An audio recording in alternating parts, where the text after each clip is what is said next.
بەناوی خوای گەورە سڵاوتان لەبێت بەڕێزان ئەم شەو لە بەرنامە ئەمڕۆ قسە لە سەر ئایندەی دۆخی سیاسی و ئابووری هەرێمی کوردستان دەکەین. قسە لە سەر پەیوەندیەکانی نێوان هەرێم و بەغداد دەکەین.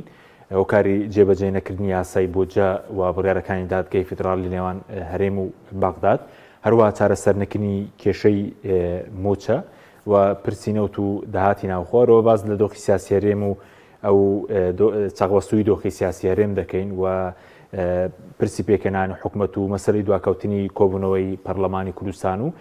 داهاتووی دۆخی سیاسی هەرێمی کوردستان قسەی لەسەر دەکەین. لەگەڵ ئەم پرسان لەگەڵ بەڕێز کاوە محەممەد ئەندامی پێشووی ئەنجومەنی نوێرانی عێراق قسەی لەسەر دەکەین. کاکاوە بەخێربێن، سوپاسیان بەدەبوون دەکەین.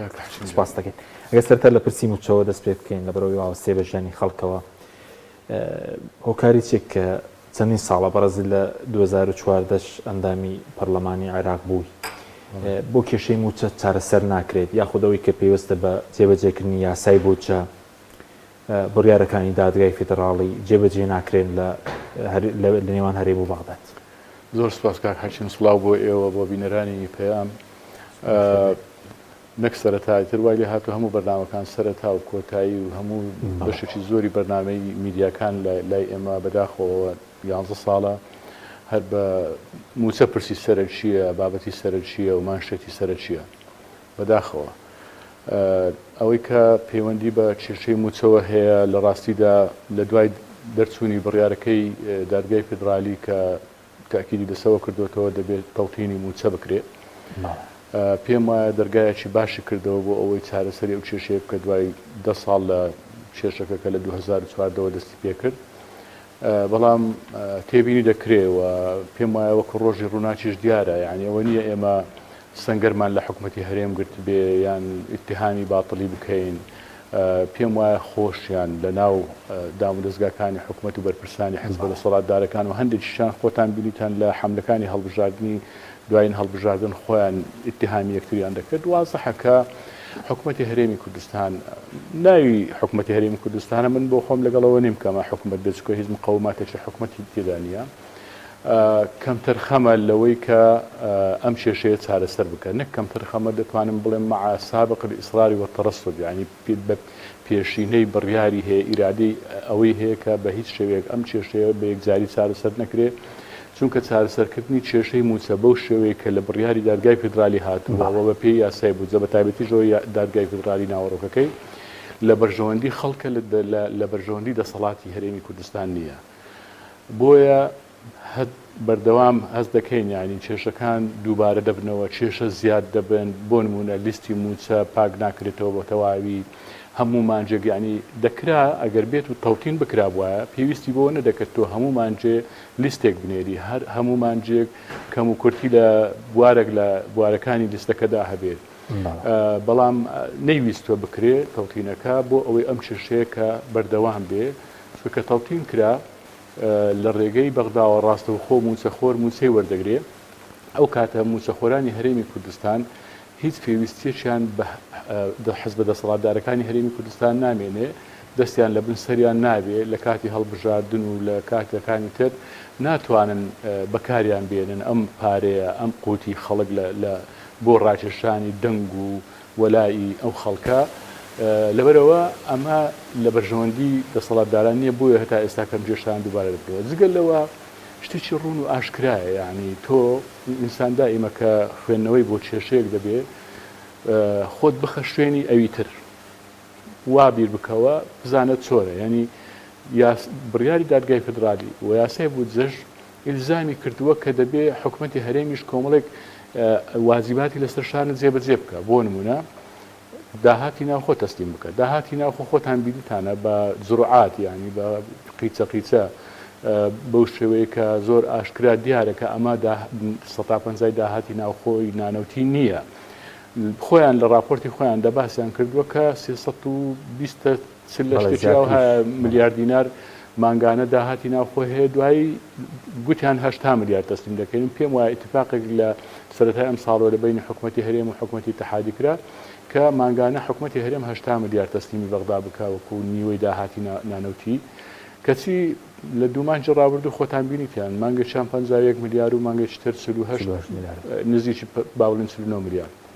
ینی بە هەردوو مانگەکە 100 ملیاری تەسلیم کردووە. جگە لەوە نەوت ئەو نەوتی بە قاچاق دەبرێ خۆتەوە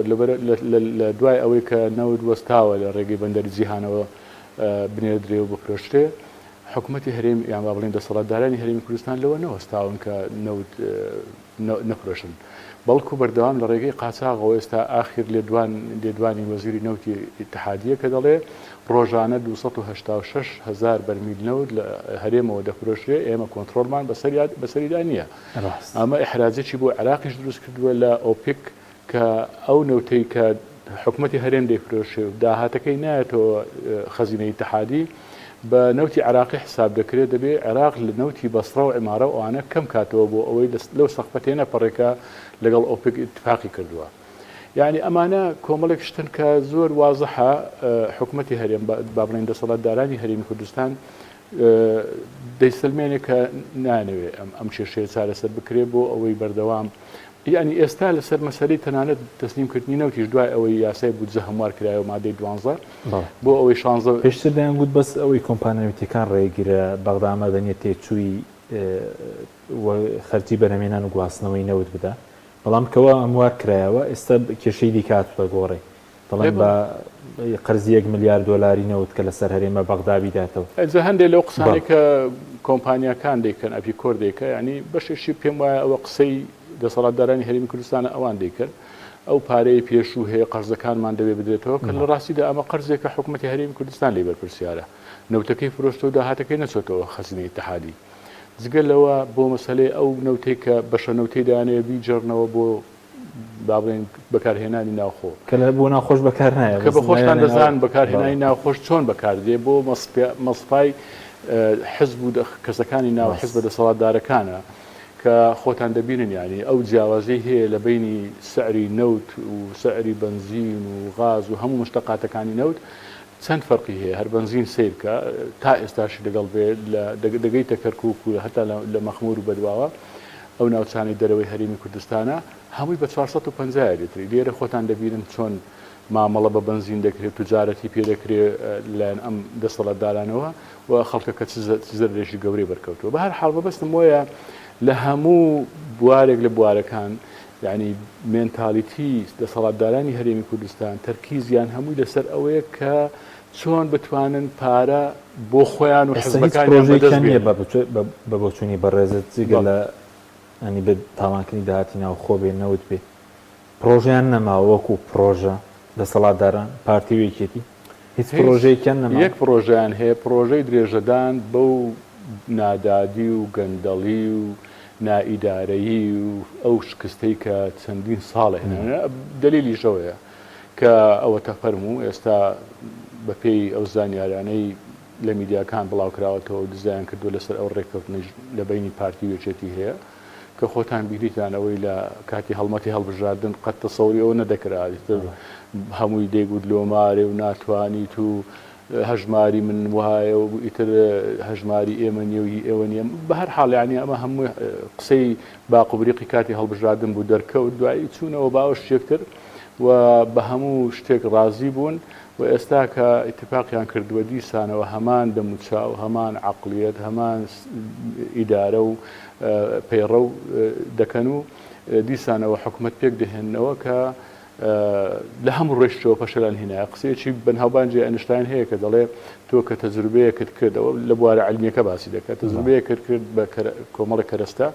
کە نەتیجەیەکی هێنا فەشەلی هێنا بە هەمان کەرەستەوە چاوەڕێ ئەوە مە بە نەجاحەت بێنێ ئەم تەجروبەیە لە هەرێمی کوردستانەوە چەند ساڵە هەر ئەم کەرەستانەیە دووبارە حکوومەت دروست دەکەنەوە و دووبارە ئیتفاق دەکەن و اینجا اتفاقی استراتیجی دەکەن و اینجا نازانم کۆمەڵێک ناوی قەبە و زل لە ڕێکەوتنەکانیان دەرێن هەمووشی لە پێناوی بەرژەوەندەکانی خۆیانە بە دلیلی ئەوەی کە ژیانی خەڵک لە ساڵێکەوە بۆ ساڵێشتر خراپتر بووە لە مانگێکەوە بۆ مانگەشتر خراپ بووە وە پرسی کوردیشان وا سوک کردووە بچوو کردەوە کە ئێستا کەم مەسەلەکە بۆتە موچە و ئیمزای تەیفسامی باشە بە سوار بە پێکێنانی حکوومەتەکە ئێستا هیچ گرنگێکی بۆ خەڵک هەیە ینی حکوومەت پێک بێ پێک نێست پێشتر گرنگدانی زیاتر هەبوو بەس ئێستا بۆ جێباز نییە بۆ خەڵک ینی پێکێنان و پێگنێنانی حکوومەتەکە هیچ گرنگێکی نەبێ بۆ خەڵک پێویستە بەچیانی گرنگی لای خەڵک کەم بۆتەوە ئەم پێکێنانی حکوومەتە چکە ساڵانی ڕابردوو بۆ نمونە کاتێک کە حکومت پێک دەهات خەڵک چاوەڕێ بوو حکومت پێک بێ چاوەڕێ بوو کە پرۆژە بکرێ بەڵام ئێستا بڵین گۆڕاوە بڵین خەڵک زۆر چاوەڕێوەنی ئایم کابینێ پێک دێت چی دەکا چی ناکە زۆر بەنسبەت خەڵکەوە ئەوە گرنگی پێ نادرێت پێویستە بەچی ینی پێویستە بەوەی کە مەلەفەکان لەوانە وەرگیراوەتەوە یاخود پێویستە بەچی ئەزانین چی وەکو باسم کرد کە دەڵێم حکومت تەنها ناوی حکومەتی هەرێمە ینی ئێستا تۆ تەمەشاکە حکومەتی هەرێمی کوردستان لەلایەکەوە لە ڕووی زۆنەوە دوو زۆنە دوو حکومەتە بەڵام ناوی یەک حکومەتی لێنراوە و حساب حکومەتی یەکگرتووە دوو زۆنە دوو دەسەڵاتی دادوەریە دوو پۆلیسە دوو ئاسایشە دوو دژە تیرۆرە ینی هەتا لە هەواڵەکان کە بڵاو دەکرێتەوە کە دەنووسێ با بڵێن دژە تیرۆری ناگوترێت دژە تیرۆری هەرێمی کوردستان ینی بۆ میدیاکان لەناو دوو کەوانە دەبێ بنووسی دژە تیرۆری پارتییان هی ئەوەیان ئەوە بە هەر حاڵ ئەمە لە ڕۆ دوو هێزی پێشمەرگەیە ئەمە 1970 لەگەڵە با بڵێن هێزی 70 و هێزی 80 لەو لاشەوە با بڵێن لە ڕووی ئیدارەدانەوە فەشەلیان لە هەموو کەرتەکان هێناوە جگەلەوە هیچ پرۆژەیەک نەماوە هیچ خزمەتگوزاریەک نەماوە تەنها وەرگرتنی باز و سەرانە لە خەڵکە لە خەڵکی کاسبکار و خەڵکی تری هاوڵاتیە جگەلەوە موچەش ئێستا خەڵکیش یعنی لە با بڵێن خەیاڵی دەستە جەمعی ئەوەی بۆ ڕوون بۆتەوە کە یعنی موچەش ئێستا کە حکومەتی هەرێم نییە حکومەتی هەرێم تەنها گرفت و عەرقەلە و کۆسپێکە لە بەردەمی موچەکانی یعنی لە هەموو دنیا حکومەتی هەرێم یعنی با بڵێن حکومەت دەبێ پارەی موچە لەو داهاتانەی کە بەدەستی دەکەوێت بەدەست بێنێ موچەی خەڵک ئەوە لە هەرە لە پێشینەی ئەرکەکانی سەر حکومەتە بیدات بە خەڵک 30 ڕۆژ دەوام دەکە حەقی خۆیەتی لە کاتی خۆیدا موچەبیری ئەوەی نەبووە ئێستا نەک پارەکە پێیاناکە لە تەوزیعکردنی پارەکە شکستی هێناوە ینی حکومەتێکە کە ناتوانێت و نازانێت تەنانەت پارەش تەوزیع بکە ینی خۆتان نەبینن ئەو سڕێی ئەو خەڵکە بە تایبەتی ژوانەی خانە نشین و خەڵکی بە ساڵات و پیر و پەکەوتە ڕیز دەبەستن و چەند هەندێک خەڵک لە ڕیزەکەدا جانن دەستداوە مەبەستمەوەیە تا ئێستا نەیانتوانیوە سیستمێک و میکانیزمێک دابنێن بۆ ئەوەی بە شێوەیەکی ئاسان و سەلیس موچە تەوزیعکەن بەسم لەوەیە بۆیە خەڵک ئێستا گرنگدانی بەپێکهێنانی ئەم کابینەوە کارەکەی لەلایەن خەڵکەوە مەبەستم ئێستا لەبەرەوەی یەکەمیان لەبەرەوەی دەزانن حکومەتی هەرێمی کوردستان ینی بزانە ئەوەی کە وای کردووە با بڵێن قورسایی شخصیەتی سیاسی و معنەوی هەرێمی کوردستان سووک و لاواز ببێ ئەوە خەڵک نییە ئەوانە نین کە ڕەخنە دەگرن و کە هەندێک جار ئەوان ئیتیهام دەکرێن لایەن حزب دەسەڵاتدارەکانە بەڵکو سیاسەتی شکست خواردووی حزب دەسەڵاتدارەکانە وای کردووە کە هەرێم شخصیەتە معنەویەکەی و سیاسەکەی با بڵێن لاواز ببێ لە ئاستا عێراقیەکەش و لە ئاستا ئەقلیمیەکەش لە پەیوەندی ئەقلیمی نێودەوڵەتەکانیش یعنی ئەمەیە وای کردوون جا لەبەرەوە خەڵک بە تایبەتیش دەبینێ لەلایەکەوە لە هەموو ڕوێکەوە هیچ دەستکەوتێکی نییە لەلایەن ئەو حکومەتی هەرێمەوە ینی لە سای ئەو حکومەتە حسابێتەوە حکومت بۆتە بارگرانی بەسەر خەڵکەوە لەسەر شانی خەڵک لە هەمان کاتیشدا دەبینێ هیچ گۆڕانکاریەک نییە ینی گۆڕانکاری زۆر گرنگە یەکێک لە با بڵێن حکمەتەکانی پشتی دیموکراسی دەستا و دەستکردنی دەسەڵاتە دەستا و دەستکردنی دەسەڵات گۆڕینی دەموچاوەکان و عەقڵێتەکان و بەرنامەکان و میکانیزمەکان و ئیدارەکانە ئێمە لە هەرێمی کوردستان هەمیشە کۆمەڵی خەڵکو و هەر ئەو دوو حزب دەسەڵاتدارە بە تایبەتی ئەوانی تریش کە لە هەر فترێک لە فترەکان کابینێک لە کابینەکان بەشداریان کردووە لە ڕاستیدا با بڵێن تایی پشتەوەی عەرەبانەکە بوون ینی یان با بڵێن سیارەکە بوون سوکانەکە بەدەست پارتی وێچێتیەوە بووە ئەوان تەنها شتێک لە امتیازاتی حکومەتیان بەرکەوتووە نەک لە قەرارات دەرکردنی قەرارات و دەسەڵات لە حکومەتی هەرێمی کوردستان لەبەرەوە خەڵک لە لای ئەو ئێستاکە گۆڕین و گۆڕانکاری لە حکومەتەوە تەنانەت انتخاباتیش خۆشیان بەشێکیان ئیشیان لەسەر ئەو کردووە ینی دام و دەستگای میدیایەکانیان هەموو ئەو دام و دەستگا با بڵێن حزبیانەی کە هەیەە لە ڕووی سیاسەتی با بڵێن بەڕێوەبردننی هینی سایکۆلۆژیەوە کاریان لەسەوە کردووە خەڵک لە هەڵبژاردن بێئومێد بکەن لە پەرلەمان بێئومێد بکەن پەرلەمان سووک بکەن لە مەسەلەی ئیدارە و دەسەڵات و ئەوانە تەنها ئەوەی هەیە کە ئەوان چۆن ئەم دیکۆرە کە ناوی لێنراوە پەرلەمان و حکوومەتی هەرێمی کوردستان و کۆمەڵێک دەستگایتیدان کە دروست کردووە چۆن بۆ ئیسیفادەی حزبی خۆیان بەکاری بێنن بۆ ئەوەی حزبەکانیان چووکە لەسەر ئەساسی مەبدە خەڵک لە دەوریان کۆ نەبووتەوە. ڕاستە جاران پارتی و یەکێتی هەرێکە و مێژووی خۆی هەوە لە مەرحلەکانی ڕابردوو خەڵک بە گیان ئامادە بوو گیانی خۆی فیدا بکە لە پێناوی ئەم حزبانە لە پێناوی بەردامەی ئەو حزبانە، بەڵام لە ڕاستیدا ساڵانێکە خەڵک ئێستا ئەوەی کە لە دەوریان کۆبتەوە یان لە ترسانە یان لە برسانە یانەوە تا کە بەرژەوەندێکی هەیە کە لەگەڵ ئەو حزبانە ماوە ئەگەر بێت و ئەو پارەیە ئەم پارەی کە لە دەستیان نەمێنێ ناتوانن میدیاکانیان بەڕێو بن، ناتوانن هێزەکانی هێزە چەکدارەکانیان لە دەوری خۆیان کۆ بکەنەوە وەلایان با بڵێن احتیفاز پێوە بکەن، ناتوانن خەڵک بکڕن لە ئینتیخاباتەکان. لەبەرەوە ئەم پارەیان کە دەست بۆ ئیتر خەڵک ئەو خەڵکە لەگەڵیان دەبێنێتەوە کە کەمینەیەکی زۆر کەمن کە بە مەبدە با بڵێن لەگەڵیان. یعنی ئێستا بەس بە پارە ماونەتەوە کە بخەونیان بەس پارێ و بە پارەژ ماونەتەوە. بە ئاشکرا دەیڵێم ئەم دوو حزبە دوو کۆمپانیای بوونەتە کۆمپانیا دوو گروپی کۆمپانیای گەورەن و کۆمەڵی هێزی سەکداریان هەیە، نەبیر نە فکر لە پشت حزبەکانەوەیە، نە استراتیژ، نە بەرنامە، نە مەبدە،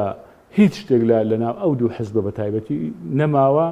تەنها هەموو بیرکردنەوەیان لای ئەوەیە چۆن محافظەی ئەوە بکەن ئەویش لە ڕێگەی ئەو پارەیە کە پێشتر لە ڕێگەی سربەخۆفرۆشتی نەوت کە ناویان لێنابوو لە نێوان دووکەوانە، ئەو ئێستاش دەیانەوێت لە ڕێگەی ئەو پارەی کە بەغدا دەینێرێ. بۆیە ئەوان ڕێگرن لەوەی بەغدا پارەکە ڕاستەوخۆ بخاتە سەر ژمارە حسابی موچەخۆری هەرێمی کوردستان. دەڵێن نەخێر، ئێمە هەتا تەنانەت لە کۆبوونەوەی تەیب سامی داوای کرد بوو گوتبی ئەو ژمارە حسابیانی هەژماری من کەنی ناو خۆتان کردوتانە بمان دەنێ ئێمە ڕاستەوخۆ لە ڕێگەی بانقا فدرالیەکانەوە دەیخینە سەر موچەکانیان دەخینە سەر گوتیانە نەخێرە ئەمەمان قبوڵ نییە. بۆ ئەنجاوە با بڵێن بەرگێکی پێدادەدەن بە حسابەوە لەبەرەوەی کە ئەمە بۆ شخصیەتی هەرێمی کوردستان جوان نییە، قواری هەرێمی کوردستان پێی لاواز دەبێت، بۆیە نامانەوێت ئەم موچەیە ڕاستەوخۆ لە بەغداوە بدرێت بە موچەخۆر، دەبێت بێتە وەزارەتی دارایی هەرێمی کوردستان ئینجا بیدەن بە موچەخۆر. لە ڕاستیشدا ئەمە هیچ لە شخصیەتی هەرێمی کوردستان کەم ناکاتەوە. ئەی بۆ سەرۆکی حزبەکان و وەزیر و وەزیرە متەقاعیدەکان و پەرلەمانتارە متەقاعیدەکانی خۆیان چەندی شخصیەتی تریان موچە ڕاستەوخۆ لە بانقە فیدرالیەکانی عێراق وەردەگرن، ئەمە لە تەسیر لە شخصیەتی هەرێمی کوردستان ناکە، بەڵام موچەخۆرێکی داماوی کە فەقیرەی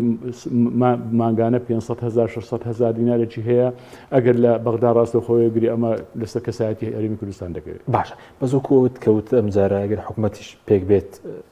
ینی شتێک ناگۆڕدرێت لەبەرەوەی کە تاقی کراونەتەوە، بەڵام جارە بۆ پارتیوەکیتی بانگشەوە دەکەن دیدگایەکی هاوبەشیان نوێیان هەیە بە حکومڕانی،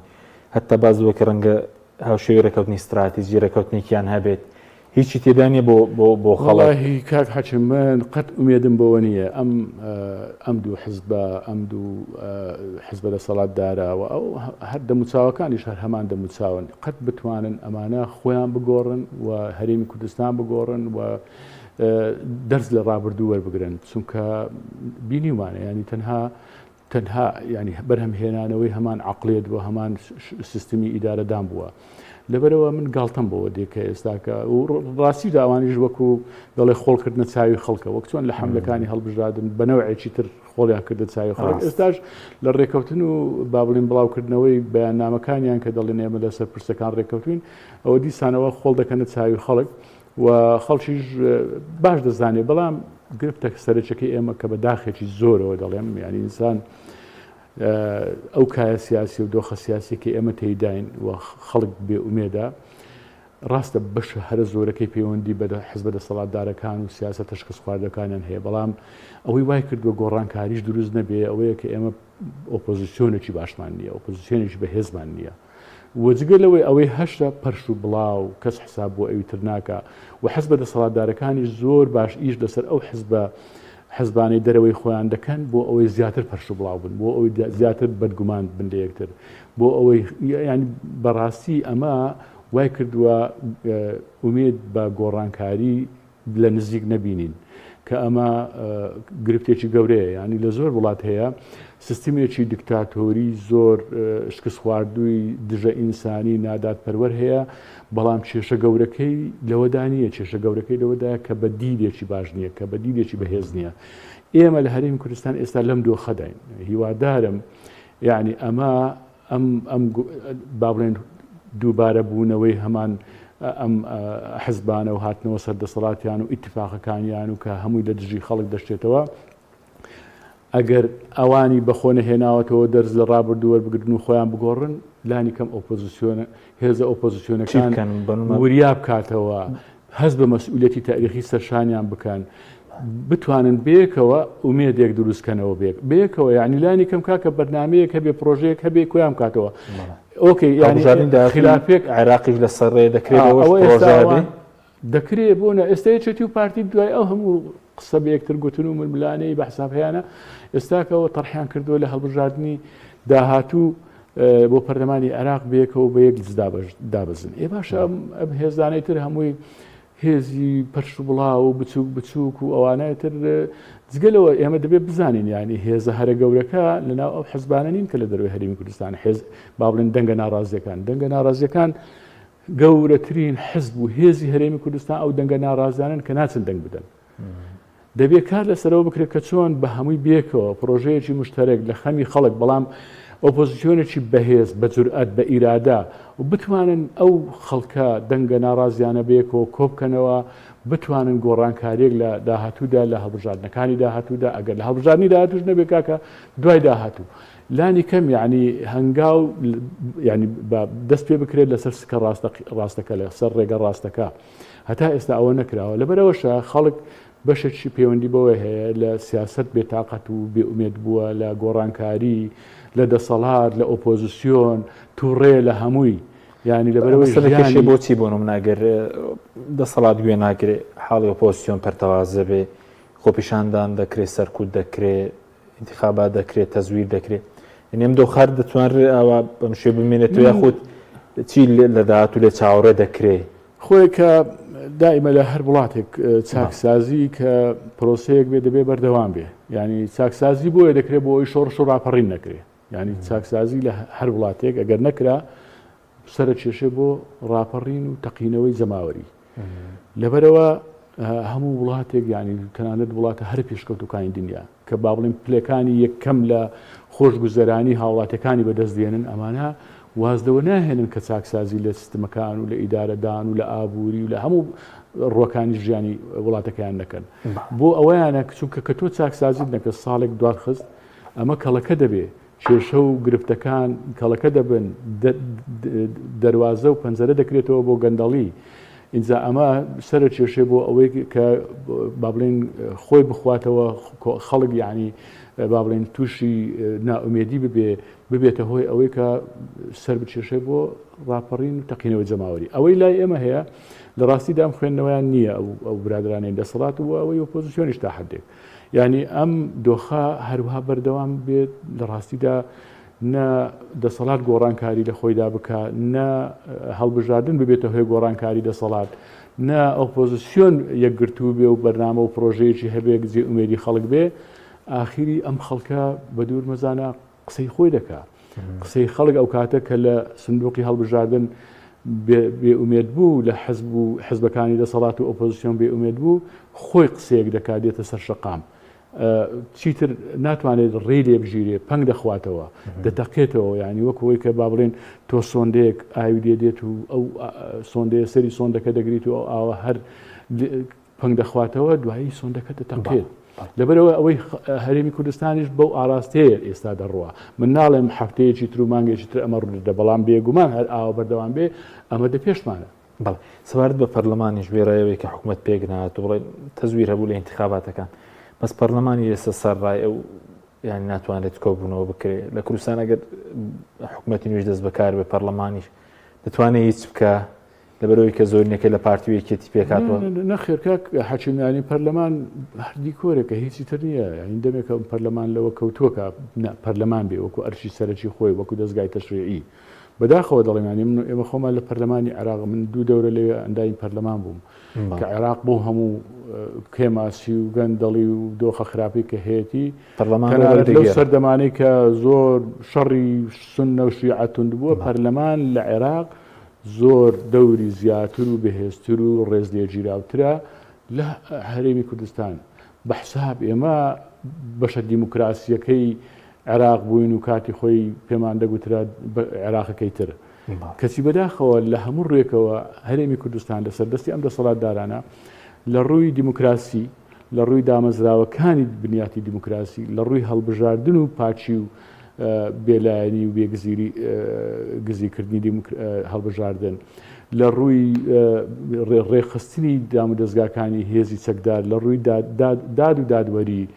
دەسەڵاتی دادوەری لە ڕووی ئیدارەدان و پرۆژە و ئاوەدانی لە هەموو ڕێکەوە لە ڕووی ئابووری لە هەموو ڕێکەوە لە عێراق دواکەوتوترین پاشکەوتوترین عێراق بەعکسەوە ئێستا کە ماوەی چەند ساڵێکە بەرەبەرە لە هەموو ڕێکەوە بەرەو پێش دەچێت گەشە دەکات بەڵام هەرێمی کوردستان ڕۆژ بە ڕۆژ و ساڵ بە ساڵ بۆ پاشەوە هەنگاو دەنێت کە ئەمەشیان زۆر وازەحە یعنی دەبەرەوەی ئەم برادرانە لە ئیدارەدان بەشێکی ئەوەیە کە لێی نازانن بەشێکی ئەوەیە بڕیاری ئەویان هەیە کە چاکسازیەک نەکەن لە زەرەری حزبەکانیان بێت چکە ئەوان بیرکردنەوەیان لای مەسلحەتی حزبەکانیانە کەسەکانی ناو حزبەکانیانە بیرکردنەوەیان لای حکوومەتی هەرێم نییە کە وەکو موسسەیەکی خەڵک وەکو موسسەیەک بۆ هەموو هەرێمی کوردستان و لە خزمەتی خەڵکدا بێ بەرژەوەندی خۆیان وەکو حزب ئەوە با بڵێن ئاراستەکەری بیرکردنەوەیانە پرۆژەکانیانە بەرنامە و پلانەکان ئەز وەکو مەترسیش دەیانبینی ئێستا بڵێن دەسەڵاتدارانێن باس بوونەتە مەترسی بۆ موچە بۆ ژیانی خەڵک مەترسی لەسەر خودی هەرێمی کوردستان و قەوارەکەش بۆی گەندەڵی بێ بۆی خراپ حکومڕانی مەترسیان دەزانین چکە پێشتر باز کە مەترسیەکان دەرەکین بە زیاتر بەڕێز دەسەڵاتدارانە و گەندەڵەکانی بە مەترسی زیاتر دەبینی لە سەرارێمی کوردستان هەرە گەورە لە ناوخۆی خۆمانە لە ڕاستیدا یعنی ئێمە هەستا بۆ پێمان وابێ مەترسی عێراق دەیەوێ هەرێمی کوردستان هەڵێت چکە ئەمە با بڵێن ئەدەبیات و خطابی حەزبە دەسەڵاتدارەکانە یعنی من لەوان و لە خەڵکیش و لە ئێوە دەپرسم حکوومەتی عێراق ڕێگر بوو لەوەی هێزی پێشمەرگە یەک بخرێ حکوومەتی عێراق ڕێگرێت لەوەی پەرلەمانی کوردستان بەهێز بکرێ حکوومەتی عێراق ڕێگرێت لەوەی شەفافیت هەبێ و دەستگای چاودێری داراوی بەهێز بکرێ حکوومەتی عێراق ڕێگرێت لەوەی کە دەسەڵاتی دادوەری بەهێز بکرێ و یان حکوومەتی عێراق ڕێگرێت لەوەی کە دوو زۆنی بکرێتە یەک زۆن و یەک دەسەڵات و یەک حکوومەتی هەرێمی کوردستان هەبێ نەک هەمووی دوو بێ وەکو باسمان کرد ئەوانێت چ علاقی بەوە هەیە حکوومەتی عێراق گوتوێتی دەستی سوپای تورکیا ڕابچێشە بۆ ناو خاچی هەرێمی کوردستان و لە دژی برای خوێنی خۆت براکانی خۆت دەرنەتەوەکەی خۆت بدەیت پەلاماریان بدەیت لە ڕاستیدا ئەمانە هیچ عیلاقەی بەوە نییە ئەم خەتەرە دەزانین چیە ئەو هێزانەی کە فەشەلیان هێناوە لەوەی کە لە ئیدارەدانی وڵاتەکە و پاراستنی وڵاتەکە هەمیشە هەوڵ دەدەن دژمنی وەهمی دروستکەن دژمنی وەهمی بۆ خەڵکەکانی خۆیان دروست بکەن بۆی خەڵک هەمیشە پێی وابێ ئەگەر ئەم حزبانە نەبن ئەم دەسەڵاتدارە نەبن ئیتر گورگ دایانخوا ئەها گورگ لەبەر دەرگا وەستاوە لەسەر سنوورەکان وەستاون ئەگەر ئەم حکوومەتە گۆڕانکاری لێ تێدا دروست بێ ئەم حزبانە لە دەسەڵات نەمێنن ئیتر ئەم گورگانە پەلاماری ئەم هاوڵاتیانە دەدەن و ئەم وڵاتە دەدەن و هەمووی تەخت وێران دەکەن لە ڕاستیدا ئەمە تەنها دروستکردنی وەهمێکە بۆ ترساندنی خەڵک بۆ مانەوەی خۆیان لەسەر دەسەڵات هیچی تر نییە باش بەس بەڕێزوت کێشەی کوردیشان سوک کردووە دەسەڵاتداران یارێ چۆن ئەمایان کردووە خود ئێستا بەڕێز دەڕخنات هەبوو لەوەی کە ئێستا کێشەی موچە لەگەڵ کێشەکانی ئێمە لەگەڵ بەغدا کورتکراوە لە موچە بەڵام ئەوان زۆر جاریانی هێزەکانی دەرەوەی دەسەڵات بەوە دەبین خەڵکی ناڕازی بەوە دەبین لەسەر زاری دەسەڵاتداران دەڵێ ئێمە هەر کێشەی موچەمان نیە لەگەڵ بەغدا کێشەی تریشمان هەیە کێ وای کرد کە بۆ نمونە ئێستا هەموو کێشەکان لەگەڵ بەغدا یاخود کێشەی سەرکی خەڵکوستان بێتە پرسی موچە کام کێشیان هەیە من لەوان دەپرسم ئەگەر دەڵێن تەنها کێشەی موچەمان نییە طبعاً کێشەی موچە کێشەیەکی گەورەیە ئەوان دەیانەوێ وانی شامدن کە کاکە ئێمە شۆڕشمان نەکردو بۆ موچە طبعاً پێش هەموو شتێک ئەوەی ئەو قسانە دەکا ئەوانەی ئەو قسانە دەکەن بەشێکی زۆریان شۆڕشیان نەکردووە ئەمانە مشەخۆری ناو شۆڕش بوون ئەوانە لەو کاتیش هەر بەدوای ئەوەدا بن چۆن دەستکەوتێکیان دەستکەوێت بە هەر حاڵ ئەوەی تر بۆ شۆڕشمان نەکردو بۆی موچەمان بدرێت موچە یعنی ژیانی ئینسان یعنی خۆشگوێزەرانی ئینسان یعنی قوتی ماڵ و مناڵ کە منداڵ دەچێتە مەکتەب پێویستی بە پێداویستیە کە ژنەکەی ماڵەکەی خۆی دەوێت ڕێک بخاتەوە و خواردنێک حازر بکە پێویستی بە پارەیە بە موچەیە ژیانی ئینسان کەرامەتی ئینسان پەیوەندی بە موچەوە هەیە شکۆی ئینسان پەیوەندی بە موچەوە هەیە تۆ دەتەوێت لەم ڕێگەیەوە خەڵک بێدەنگ بکەی داوای مافێکی سەرەتایی خۆی نەکا مەسەلەکە ئەوە نییە تۆ شۆڕشت نەکردووە لە پێناوی موسا لە مەسەلەکە ئەوەیە دەتەوێت خەڵک بەردەوام بێ لە بێدەنجی تر ناوە دێن سپاسی خۆڕاگریتان دەکەین و بەڵێ ینی تەوان بۆ ئەوەی ئەوان بە سەیری کە بزانە کوڕەکانی ئەوان منداڵەکانی ئەوان خاو خێزانی ئەوان کەسوکار و ئەندامە دەستڕۆیشتەکانی ناو حەزبەکانی ئەوان چۆن دەژی خۆمان هەموو دەیبینن خۆمە سەردەمی کۆن و هین نییە ینی نەزانین هەموو شتەکان خۆ وازح و بەرچاوە ئینجاجگەرەوە فەرموو ناڵن تەنها بۆ موچە نەمان کردووە دەی شەڕ و ململانەکانتان و قوربانیدانەکانتان لە پێناوی ئەوەی تر شتەکانی تر چییە لە پێناوی خاک لە پێناوی بڕیاردان لە دەسەڵات لە عێراق کە عێراقی هەمووان بێ وەرن پێم بڵێن چەند وەفتان نردووە بۆ ئەوە هیچ پێشەوەی بەهۆی ڕفراندۆمەوە 150 خاچی هەرێمی کوردستانیان هەمووی با بڵێن تەسلیمی بەغدا کرد بە ناحەکیمی خۆیان وەرە پێم بڵێ چەند وەفتان چوو بۆ بەغدا بۆ ئەوەی کە شەڕ لەسەر خاچی هەرێمی کوردستان و ناوچە دابڕاوەکان بکرێت هەموو مانجێک ئێستا کە 4-5 وەفت لە پێناوی موچەی مانجێک دەنێرنە بەغدا بەڵام وەرە پێم بڵێن بە درێژایی ئەو ساڵانی ڕابردوو 2003 تا ئێستا چی شەڕکراوە با پێمان بڵێن بە دۆکۆمنت کراوی بڵێن کاکە ئەوەندە وەفدەمان نردووە بۆ مادەی 140 ئەوەندە وەفدەمان نردووە بۆ موچەی پێشمەرگە ئەوەندە هینەمان نردووە بۆ ئەوەی تەوافق و تەوازن و نازانم هین هەبێ دەسەڵات لە کورد لە عێراق دەسەڵات دار بێ هیچ شتێکی وان نییە ڕاستێکی بوو لە عێراق ئەمانە دەچوونی بەڕێزت دەرفەت هەبوو لە عێراقیەشەکان چارەسەر بکەن ینی بەغداد دەستورەکەی دەرفەت بوو بۆ کوردەکان من بڵێ ناڵێم ینی لە ڕاستیدا لە بەغدا وا قەزەکەیان سو کرد هەتا کاتی خۆشی پێشەوەی مەوزوعەکە با بڵێن بڕیاری دادگای فدرالی دەربچێ و جگەلەوە کە نەوت سەر بەخۆش بفرۆشێ کە وەفدیان تەنها ئەو کاتانە وەفد دەچوو کە حکومەت لە بەغدا تەشکیل لەبوو وەکە یاسای بوجە دەهاتە پەرلەمان پارە پۆست ئەم دوو شتە دافعی ڕئیسی بوو بۆ ئەوەی وەفد بنێرن بەردەوام ئیتر ئەم سەردانی ئەم حزب ئەو حزب بکەن ئەم کوتلە و ئەم کوتلە بکەن بۆ ئەوەی کە قەناعەتیان پێبێنن لە بودجەکە شتێک زیاتریان بەرکەوێ لە پۆستەکان شتێک زیاتریان بەرکەوێ لەسەر شتی تر هیچ شەڕێکیان نەکردووە هیچ شتی زۆر شەرمنانە ئەمە وای کرد طبعا بەغداش و با بڵێن حزبە سیاسەکانی بەغدا دەسەڵاتدارەکانی بەغدا ئەمانە زۆر باش دەبینن ناڵێم هەندێکجار بۆ تعلیق بە کوردیان دەگۆ عەلی بابا یعنی وەکو با بڵێن عەلی بابا و 40 حرامی ئەوانەی تەنها دێن پارەیان دەوێت بە پارە ڕازیان کەین شتەکانی تر لەلایەن گرنگ نییە ئەمە زۆر درێژە هەتا پۆل بریمەر لە مزەکەراتەکانی خۆشی کاتی خۆی باز دەکە ساڵەکەم لە عێراقدا مەبەستم چییە بیرکردنەوە ئەو برادرانە ئەو ئەم حزبە دەسەڵاتداران وا بووە مەسەلەکە پارە و دەستکەوت و پۆست بووە سپاس دەکەین شەش خولەکمان ماوە بەس سەبارەت بەوەی کە پێشتر کێوە داوەتان دەکرد ڕێکەوتن لەگەڵ عێراق بکرێ بەڕێست و پەرلەمانتارەکانی پێشوو ئێستا دەڵێن ئەوە نییە نەوتمان تەسلیم کردووە لەگەڵ عێراق ڕێکەوتین بەڵام کێشەکار بەرداوامە ئەنی بۆچی ئێستاش خەڵک چاوەشە دەکەن لە کاتێکە نەوتیان تەسلیم نەکردووە داهاتناو خۆ بەڕێکوپێکی تەسلیم ناکەن دەزانیت چی ئێمە ئەو کاتێک کە داوامان دەکرد تەمان لە سەردەمی عەبادی ئێمە کۆمەڵی فراکسیۆن لەوانەی دەرەوەی پارتی وێچێتی وڵ تا حدێکی ژێچێتیش لەگەڵمان بوون دەمانویست کە موچە دەمانزانی لە دەستێکی ئەمیندانیە لە هەرێمی کوردستان دەمانویست بخرێتە سەر بەغدا دەمانویست ئەم شێشەیە کۆتایی پێبێت چارەسەر ببێ و موچەخۆری هەرێمی کوردستان چیتر بەم دەردەوە نەناڵێ ئەوان پێیان دەگوتین عێراقچی و نازانم بەڵ حاصل کۆمەڵی مستەلاحات کە خۆتان دەزانن چیان دەگوت ئەو کاتە لە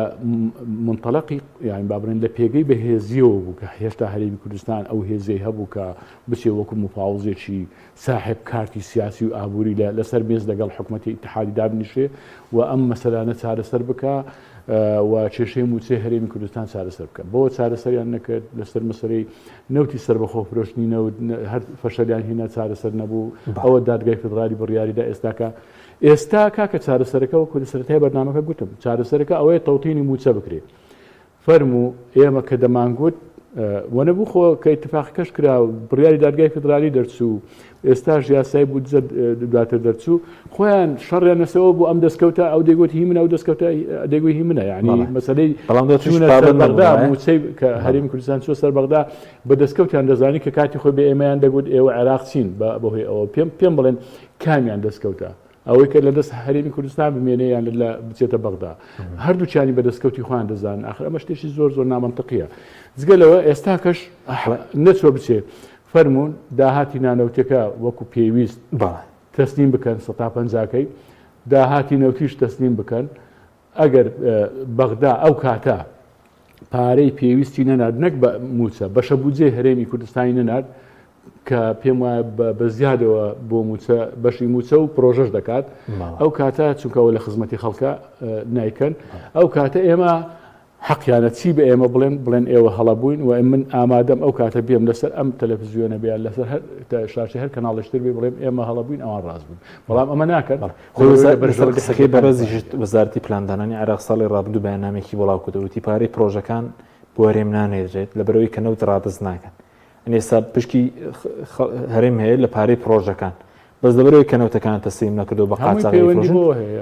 نهاتووە پارەی پرۆژەکان التزامات هەیە لەسەر حکوومەتی هەرێمی کوردستان وەکو پێم گوتن ینی ئێستاش کە ئەو موچانەی کە نێرداوە ئەم مانگە ئینشاءڵڵا بۆ جەژن مانجی سێ واژۆیتەکەم بێت ئێستاش کە نێرداوە بۆ ئاگاداریتان یانەوەی تایف سامی پێشتریش کە بۆ تاخیر بووە تایف سامی لەبەرەوەی کەسێکی با بڵێن میهەنی و حرەفی هین دەکا تعامل دەکە وەکو کەسێکی تەکنۆکرات دەڵێ ئەمە بە پێی بڕیاری دادگای فدرالی و یاسای بودجە ئەمە ڕاز نییە من ئەو پارێ بنێرم لەبەرەوە مەسئولیەتی قانونی ناخەمە سەرشانی خۆم هەمیشە مەسئولیەتە قانونیەکە دەنێرێ بۆ سەرۆکوەزیران محەممەد شیع سوودانی ئیمزای بکە ئینجا پارەکە بنێدرێ لەبەرەوە ئەمە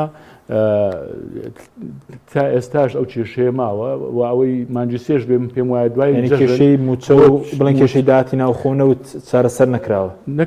نەخێر ئێستاش ناڵم ینی حکوومەتی هەرێمە تا ئێستا ئیلتیزامی خۆی جێبەجێ نەکردو وەکو باسم کرد ینی پارەیەکی کەمی نردووە وەکو داهاتی ناوخۆ کە بەغدا بەوە ڕازی نییە و ئەم کێشانە بەردەوام لە دوای جەژنەوە پێم وایە دووبارە دەبنەوە چونکە دەسەڵاتداران هەرێمی کوردستان ئەو ئیرادەیان نییە و ئەو قەراریان نییە کە کێشەکە لە بەرژەوەندی خەڵک چارەسەر بکەن بۆ ئەوەی بەرژەوەندەکانی خۆیان پارێز وەکو دوپرسیار بەس پارەی داهاتی ناوخۆ کە ناینێت بۆ بەغدا نازانێت لە کوردستان چی لێ دەکرێت پارەی نەوتی قاچاغەکە یعنی وەکو بەڕێزوتت باسی لێدوانی وەزیری نەوتی عێراق 286,000 بەرمیل نەوتی ڕۆژانە یعنی دەکاتە نزیکەی 300 میلیۆن دۆلارێک مانگان ئەگەر بە نزیکەی 40 دۆلارێکیش بفرۆشن ناخرێتە خزمەتی خەڵکەوە ئەویش دەدەزرێت وایە ئەمە لە دوو لاوەی زیانە لە زیان نەموچەدا لە بەغدا لایەک لە ناو من تەحەدا دەکەم ئەگەر دەسەڵاتدارانی هەرێمی کوردستان بابێن بزانە هیچ لێدوانیان هەبووە لەسەر ئەم داهاتی نانەوتیە ئەو داهاتی نەوتێکە هەیەە ئەوە نانەوتێکە ئاگامان لێ لێ دەبڕن و لێ دەپاچن بەڵام وەرن داهاتە نەوتەکەی ئەوەی کە بە قاچاق دەن و کە بە ئاشکرا هەمومان دەیبینین و ڕیز بەستنی ترێلەکان و تانکەرەکان ئەمە بۆ بڵاو ناکەنەوە کە بڵێن چۆنە